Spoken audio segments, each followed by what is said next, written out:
just kind of scared of being alone. That's okay.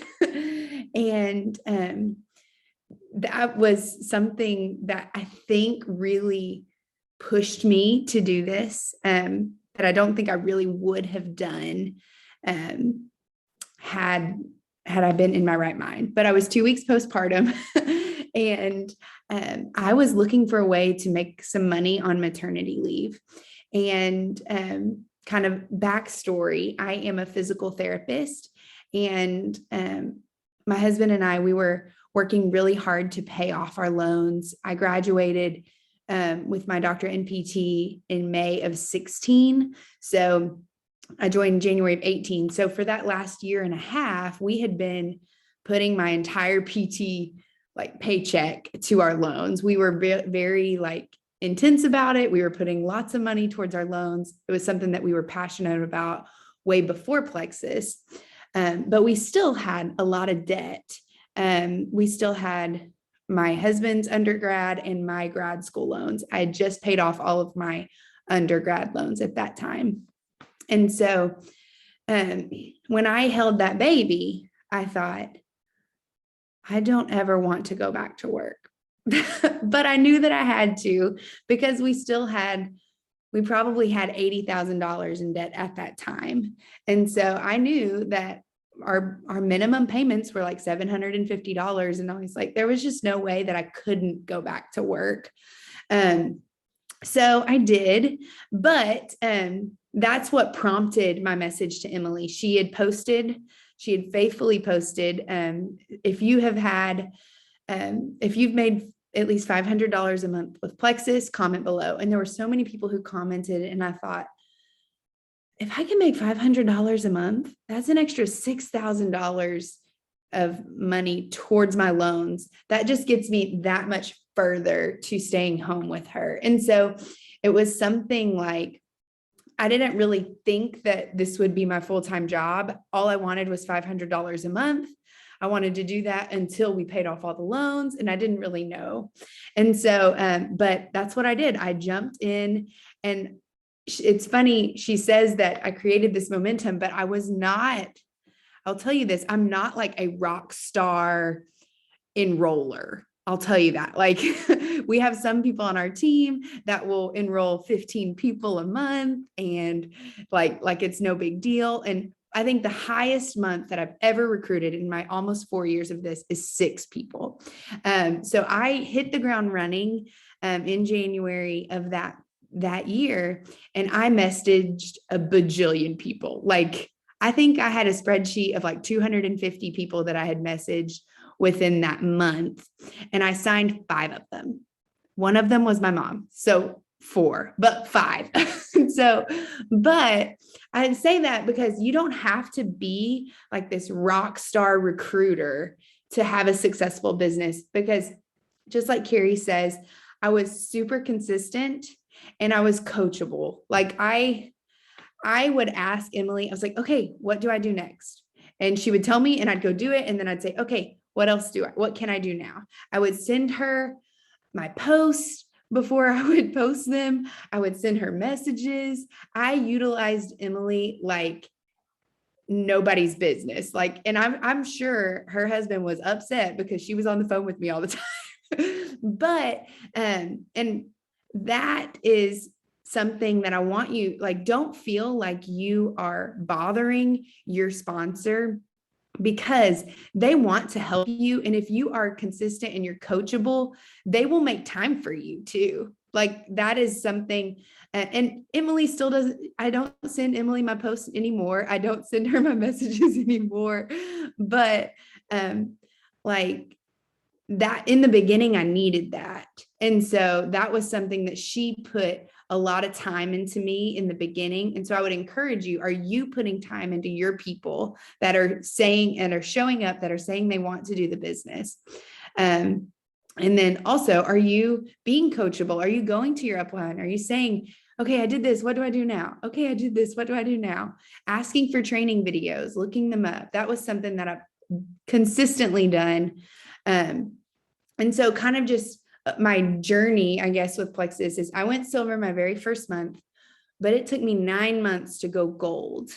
So for those 9 months, I was just like, probably maybe where you're at right now, of like adding people myself, losing people that same month from the adding people myself, losing people. And so like I could never grow because I wasn't duplicating.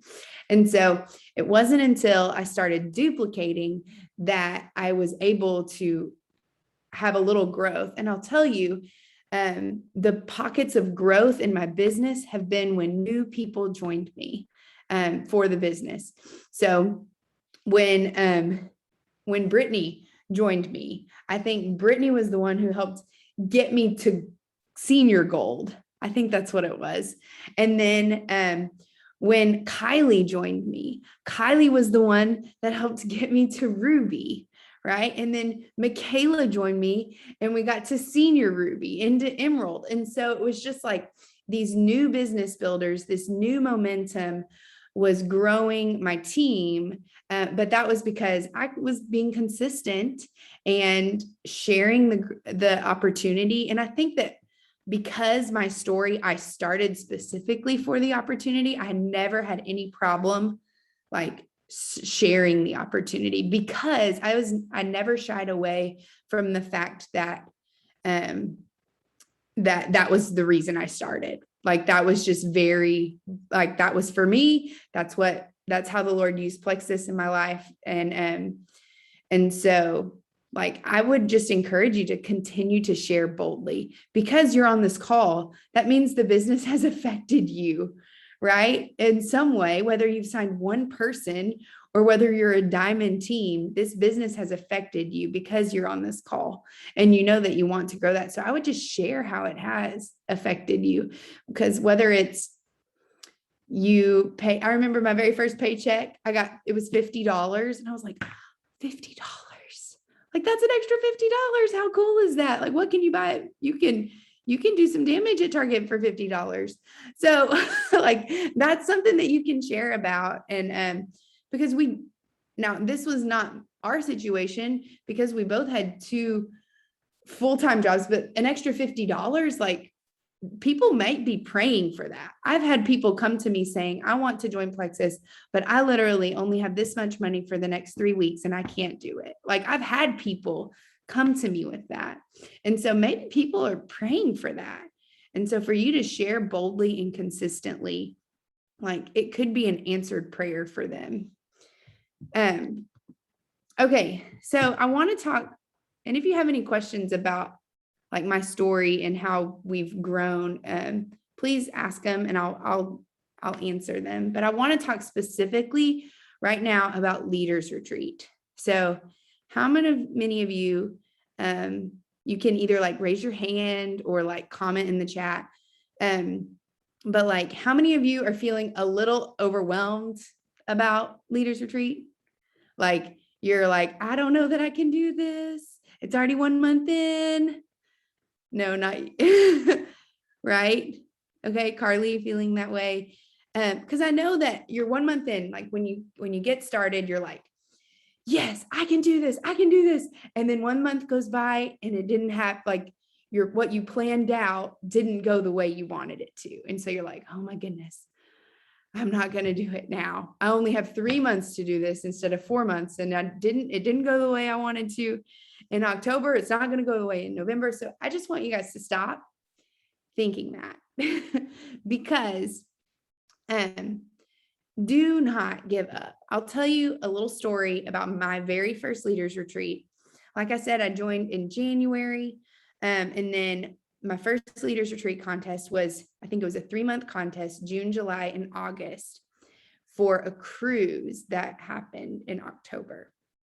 And I was a silver at the time, and I wanted so badly to go on that cruise. I had never been on the cruise. And so I just had this like laser focus that I was going to earn this for me and my husband. I was like, I'm going to do it. It was the first time we had left our daughter. And it was just so belief building and so much fun. But this is how I did it. I studied how to earn credits for that thing. Like I had that thing open on my computer all the time. So if you don't know how many credits it takes you earn when you sign a person, or how you earn it when you retain a person right now, I would go and study that so that you know what you need to do to get it. And now, because it's really easy. Now, the contest that I did was very different than this contest. We didn't get points for retaining, and so it's harder to map it out. I get it. But you know that you sign people, right? And you build level 1 and 2 silvers, rank ups, like those are huge. And so if you can focus your time on signing people and level 1 and 2 rank ups, like that is going to be where the bulk of your points are coming from. And so really focusing on that. And every month you're looking at, it's a new month. You're like, okay, who can I get to silver? Who signed 1 person last month that maybe I can help them get 2 this month? And then, or the person that you signed last month, maybe how can I help them get to silver, right? So really focus on where those credits are. The second thing, I had a sense of urgency and this energy that said, I'm going to make this happen. Like that was what I was focused on. And I worked a lot during those 3 months. I don't want you to think that I just worked 30 minutes a day. I worked probably multiple hours a day while working my full-time job as a PT. And so every night I'd put Molly to bed, and I would work from probably like 7:30 to 9:30 of working intentionally with that laser focus and sense of urgency on the contest and how to earn credits for the contest. And then the third thing, do not give up. Do not give up, because it's not over until December 31st. And you never know what Plexus is going to do. You never know. One year they decreased the credit threshold. Like you needed 800 points to get it. And then like the last month they were like, just kidding, you only need 700. And all of these people were like they were much closer. Or the contest that Kylie, I just saw sweet Lauren, the little bow. I just saw him. Everybody go look at Lauren and her little baby. But the contest that Kylie swept as a new person, they tripled the credits the very last month. So you never know what Plexus is going to do. And so if you are thinking, I'm 1 month in, I'm too far away, it can't be done, and you give up and you stop working, like you've just shot yourself in the foot, because you never know what Plexus is going to do to make it right and to make it easier for you to earn this trip. So don't give up. And then the last thing is, I just want you to believe that you can do it. I earned it. I didn't earn any of the fun prizes, but I earned my spot. I had like a week left in the contest when I did. I think there was a girl on Emily's team who earned it 2 days after me, and there wasn't a spot for her on the cruise, but there was one for me. And so it was just like I was like probably the last person on the boat, but I was there. I was there. Didn't have any other fancy parties or anything, but I was still there and I still earned my spot. And what you believe about the trip, whether you can or you can't do it, will affect how you work for your trip. And so just believe that you can do it and work that you will earn it. It won't happen without laser focus, having a plan, and committing yourself to that plan. And so I have one last thing about contests, because this, I feel like it doesn't get said a lot. And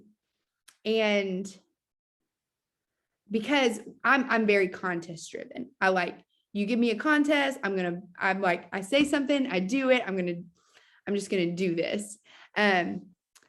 But there have been seasons in my business. I remember telling Emily, it was convention contest 2020. I told her, I was like, Em, I'm not working for this contest. I did my business. I was doing my minimum IPA that I was consistent in that, but I didn't have that laser focus of I'm going to earn this prize. I'm going to earn this prize. I'm going to earn this prize. And that's hard to do. That's hard to be in this environment where everybody's working hard for prizes, and for you to be in a spot maybe where with your family or with your like personal life or whatever, wherever you're at, and just not being there. But I'm here to tell you, like, that's okay. If this is not your contest, like, that's okay. It doesn't have to be your contest. I have been in seasons where it is my contest, and then I've been in seasons where it's not. That doesn't mean I quit my business. That doesn't mean I didn't do anything. It just means I didn't have that laser focus, urgency, energy about the contest, and like working really hard to do that.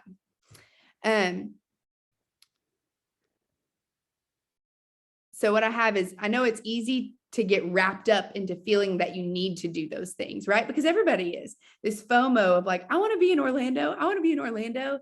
But I also want you to just like really know where you're at and where your family's at, and be okay if this is not your contest, because I promise you there are more contests. They come around 4 times a year now. They used to be only 2 times a year, and now they're 4 times a year. And so just really want to encourage you in that, because I've had both seasons and they've both been good. But don't lose your boundaries. And like, I have that, like, what did I write?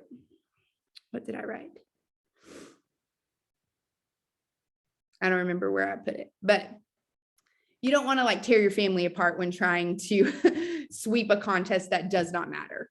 Okay. So I just wanted to say that, like, I was the very first contest that I did that, I was in a season where I could, and we made it work. And Kevin and I talked, and he knew that I was working for this trip, and he was okay with that. And I put in extra hours. Okay. But the season where we had our foster teen, and I was pregnant with Sophie, and like, that was just not the season for me to do that. I just couldn't. I couldn't put in those extra 2 hours a day. But knowing what I could do and what I couldn't do, and not letting the hustle and bustle of contests affect me, that's a really important piece. And I said, it is important to learn to do that if you want to keep your family together as you build all the way up to Diamond. It's important to be able to recognize that. So, okay. That's all that I have. I have one more thing, but it's getting long. So it's kind of not related to Leaders Retreat. So that's why it was there just extra if we had time. Share it. Okay. It's about boundaries with your family and your business, because it's hard. It's so hard. I know it. And so I have just a few things that it's really helped me, is that when I first started, I had family hours. That was really important to me. And that was the thing that it was like, I have family hours. And during those family hours, I throw my phone across maybe into another room, and I spend time with my family. And that worked for a really long time. But now I have found that family hours are so important, but I do not function well unless I have business hours of where I sit down with my laptop and I do it. I don't work well from my phone just because I end up scrolling. And so if I have set business hours and set family hours, that is where I find balance with my routine. That doesn't mean that in those in-betweens, I may respond to a message or something like that. But that's one thing. If you know that you're going to get 1 hour of work tomorrow, you can be okay to leave that message on read, because you know that you can respond tomorrow. You know that you're going to follow up with that person tomorrow. So because you have that set that set business hours. Now, if you don't have a set business hour, you're going to be like, it's always looming, right? It's always looming. And that is where burnout comes in. And that's where you feel like you have to be on your phone. That's when your husband sees you on your phone all of the time. And so if you need those business hours, like those are like precious to me. And so find a time that works with your family. Talk to your spouse, figure out what works for you, what doesn't work, and have those times. And also talk to them about family hours. They're so important too. Those are so important to where your family doesn't feel like you're on your phone all the time. And then one last thing, be okay with notifications on your phone. And I know what you're going to say, I just can't do it. I have to clear it. Well, I'm here to say that you can do it. You leave a notification on your phone. You will get used to it. And it's important to learn to do that. It's important because if your notifications will go off constantly and you will keep running to them. So if you can just see, look, Michaela, I used to not be able to do it. I can do it, right? Who here used to not be able to have the little red dot and now can have the little red dot, right? You can learn to do that. You can learn to do it. So that's all I have. That's okay. I think somebody had a question. Advice you give with a spouse that is not all in on support with Plexus yet. Okay. Oh, that's good. But I'll tell you that I haven't been in that situation. So it's hard for me to, Kevin has always been super supportive of this. Now there have been seasons where he's like, I think you're working too much. You're on your phone too much.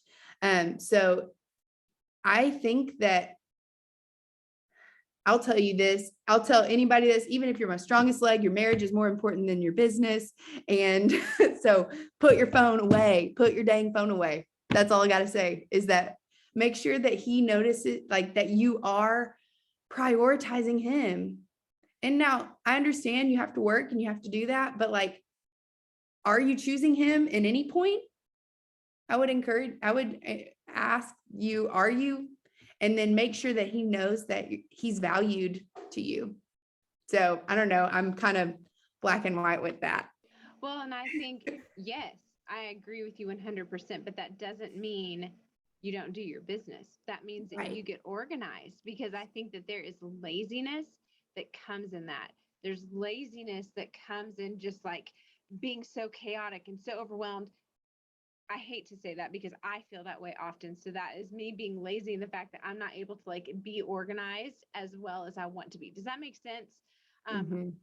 So I think that you just have to be able to have a really good system of, like Kylie had mentioned, wake up early. I can't even tell you how many mornings I've woken up at 5 a.m. because I knew that I had a full day, and I knew that if I didn't wake up at 5 a.m., that I wouldn't get my work done until night, and that would mess up my time with my husband. I wouldn't be fully there mentally because I was so tired and I'd feel guilty. So be organized and get your things done first. Avoid the fluff and do the things that matter first. And the things that matter are you sharing on social media, you reaching out to people, you following up with your people, you troubleshooting and doing really good customer care and training yourself. Like those are the 5 things, you guys, that are going to move your business forward. Training, reaching out, following up, customer care, and sharing on social media. If you're doing things outside of that, that is fluff, and that can be put to the back burner. Truly, hire an assistant if you need to. If you are struggling and you are really being drawn to the fluff, hire an assistant to do that for you, or pay your 12-year-old son to make the graphic. Whatever you need to do, prioritize your work so that way you can prioritize your business. And your husband, here's what I see happen a lot of times too. I see people on their phone all the time. They're not actually doing work, and they're not bringing in an income. And that's why the husband's mad. That's not across the board. There are other situations, but that is a big thing that I see. The husband is not seeing money coming in. And at the beginning, you're going to be working more than what your pay is, but you are working towards that. You're communicating with your spouse. You're showing him that you are doing actual work and you are bringing in money. I don't know what people are saying in the comments. Y'all might hate me now.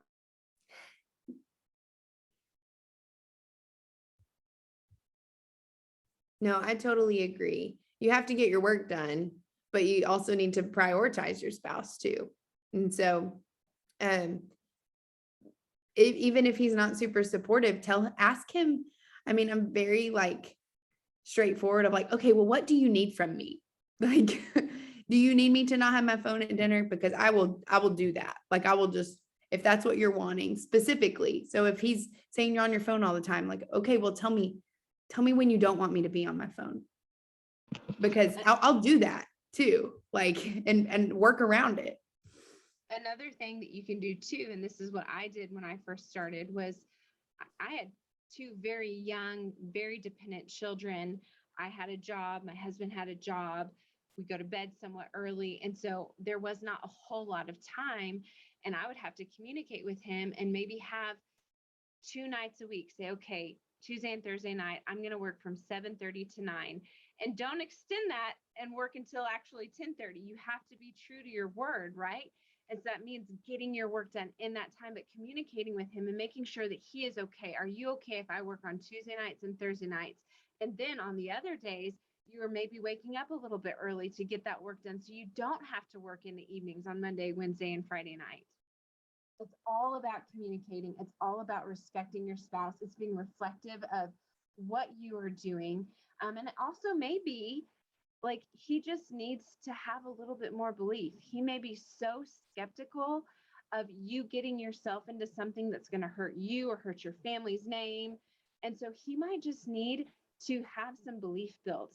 And maybe that's him having like watching like my diamond doc, like this is my upline, this is my friend Emily, and here's a little bit of her story, or just sharing some stories with him if he's open to hearing that. Also him seeing you finding fulfillment in this, and finding this as a really beautiful platform that's like bringing you joy, and that you are creating this culture amongst your team that you're creating here that is deep and beautiful and good. Yeah. All right, you guys. Well, thank you so much. Does anybody have any other questions for Cara? Cara, you did amazing. We had like 61 people on this call. This may have been the largest team call that we've had, Cara. We're going to bring you back every month. Okay. Thanks for letting me share. Thank you. It was so good. And Caroline is going to be sharing at our retreat a little bit of her mapping as well for Leaders Retreat and what she is doing. So that can help if you're in that position of not really knowing how to move forward, what to do. Go and, like Cara said, go and just pour over what are the requirements, what are the points, what are the credits, and try to start mapping out for yourself. But then this weekend when we have our retreat, Caroline is going to be focusing on that as part of her little tip that she's going to give, so we can do hands-on there as well. And you guys, we'll see so many of you in just a few days. I cannot wait. All right. Love you guys, and we'll see you soon. Thank you for being on, Cara. Thanks for being the bomb. Bye, everyone.